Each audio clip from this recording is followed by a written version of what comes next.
Oke teman-teman, assalamualaikum warahmatullahi wabarakatuh. Salam sehat, salam sejahtera untuk teman-temanku semuanya ya.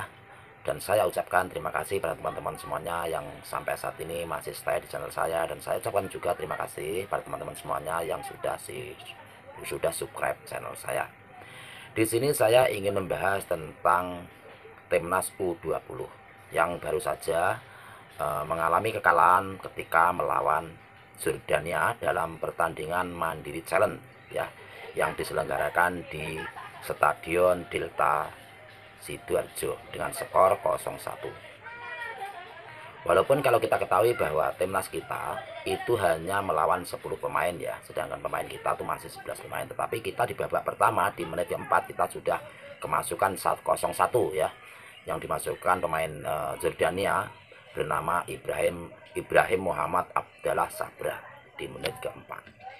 Tetapi di menit ke-21 kita juga mendapatkan tendangan penalti ya. Ketika itu ada pemain kita yang dengan sendirinya melakukan counter attack dengan sangat luar biasa, tetapi pemain kiper Jordania yaitu masuk dengan melakukan kesalahan yang sangat fatal, akhirnya harus mendapatkan kartu merah.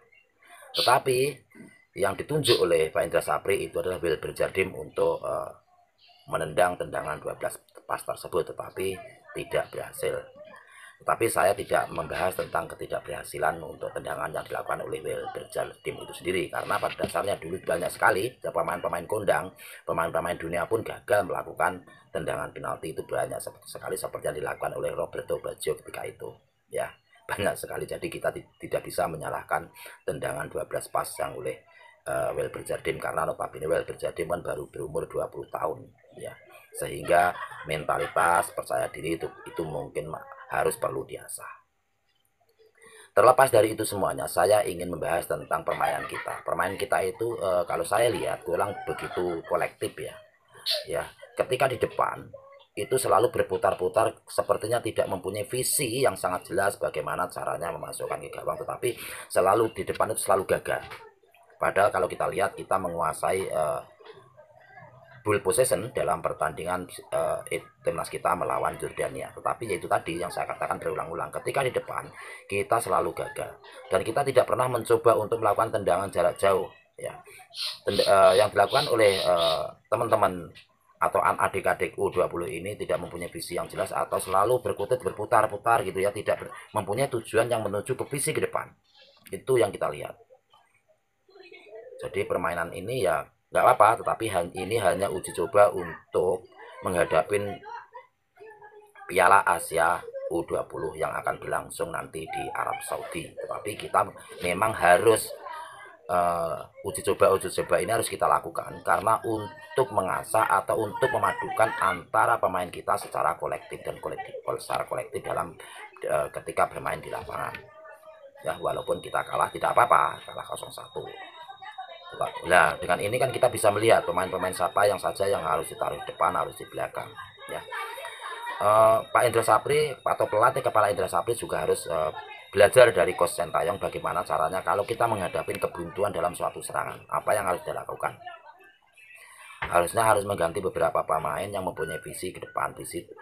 Memang permainan tidak bagus ya, tidak kolektif ya, tidak efektif, tetapi yang paling penting dalam permainan bola itu adalah menang ya, walaupun permainan itu kurang bagus atau jelek performanya. Jadi oleh karena itu saya berharap ya, nanti ketika nanti kan masih bermain masih beberapa kali lagi, kalau saya tidak salah itu 2 kali lagi ya, melawan Syria juga melawan India. Di pertandingan yang lain itu Syria mampu mengalahkan India dengan skor yang sangat telak, yaitu 6-1. Saat ini posisi Syria masih di peringkat pertama, yang kedua adalah Jordania, yang ketiga Indonesia, yang keempat adalah India. Nah, yang saya maksud di sini apa ya? Kita harus belajar mempunyai visi misi ke depan untuk membangun persepak bolaan U20 sebelum maju di Piala Asia yang akan berlangsung di Arab Saudi. Coach Indra Sapri tidak cepat mengganti pemain depan ya. Ketika di dalam pemain depan itu kita mempunyai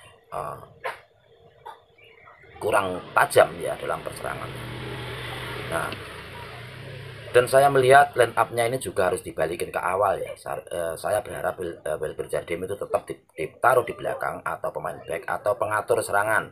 Jangan ditaruh di depan karena pada dasarnya memang kemarin sebelumnya Wilfried Jardim itu mainnya adalah main di tengah.